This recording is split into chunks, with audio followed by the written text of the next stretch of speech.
Ready? One, two, three, start. Though this is the first occasion on which I have in person attended a session of UNESCO, I may claim that in spirit I have always been with you and followed your deliberations and activities with the keenest interest and sympathy. This I have done as I feel that, in view of the disaster which threatens the future of mankind, UNESCO alone offers a faint ray of hope. Mankind has, in the course of the last century, made phenomenal advances in knowledge and material prosperity, but this progress has not been reflected in man's moral and political achievement.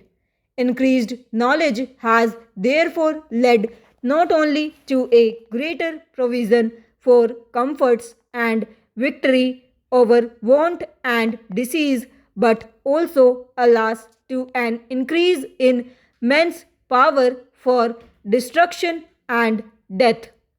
This power is so great today that unless all men have a sense of community, it may well lead to common ruin for all.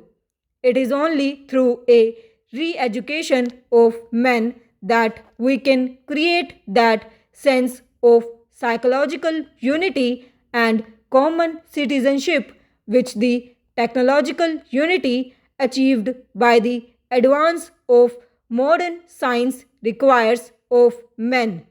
This is the reason why in 1949, when the Indian National Commission for Cooperation with UNESCO was founded, I placed such great emphasis on the importance of UNESCO's work. I pointed out with regret that while the United Nations were founded for the achievement of peace and unity, the result had in fact been the division of the world into two varying camps.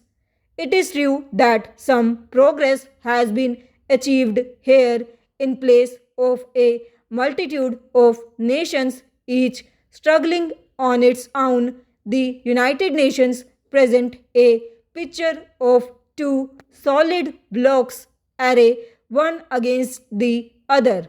Nevertheless, to any man who looks forward to cooperation and friendship among nations, this picture can bring no message of hope. It seems that the only hope lies in UNESCO, which asks to achieve unity in the field of education, science, and culture, even among those who are politically divided.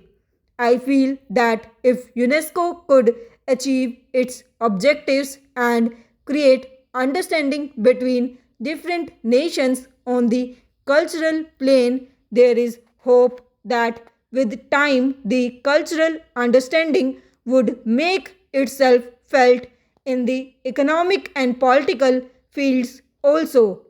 In the course of the last 2 years, my hope in UNESCO and my apprehensions about the United Nations have both increased. Para, it is true that UNESCO is barely half a dozen years old, but these few years have been of immense significance for the future of men. This period has revealed fissures in our political and intellectual attitudes, which, unless they are checked on time, may well involve the whole of humanity in one common run. It is therefore necessary that we should attempt to evaluate what UNESCO has done during these turbulent years and survey its past achievement so that we can map out with greater confidence the course of its future action. Para, The aim of UNESCO is to bring nations together through education, science, and culture. Ever since its foundation, UNESCO has yearly passed resolutions and adopted programs to achieve that end. One of the greatest achievements of UNESCO has been to help frame a new and universal declaration of human rights which has since been adopted by the United Nations. Similarly, in the field of technical assistance to underdeveloped countries and the restoration of educational and cultural facilities in the war devastated countries and in the exchange of persons and ideas between different nations, considerable progress has been achieved. Even more important is the project which UNESCO seeks to adopt for the provision of fundamental education to immense areas of the world as yet without adequate facilities. It is a sad reflection on our civilization that almost three-fourths of the adult population of the world are still unlettered. Literacy and ignorance directly contradict all our professions for the rights of men and constitute a threat to universal democracy, peace, and progress. I should like to congratulate UNESCO upon its realization that it is only by improving the human material through education in the less fortunate areas of the world that prospects of world peace can be secured.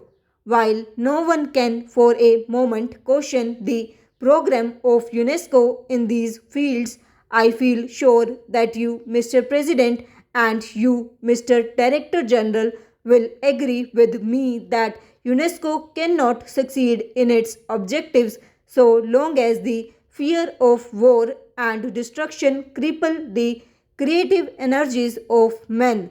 Unless this threat can be averted, all our efforts to advance education, science, and culture seem a mockery.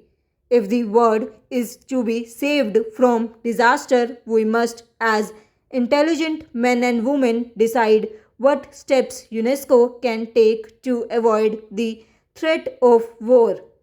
It will not do to say that the questions of war and peace are primarily political and do not concern UNESCO, which is a body devoted to the advancement of education, science, and culture. That cannot be so always as such.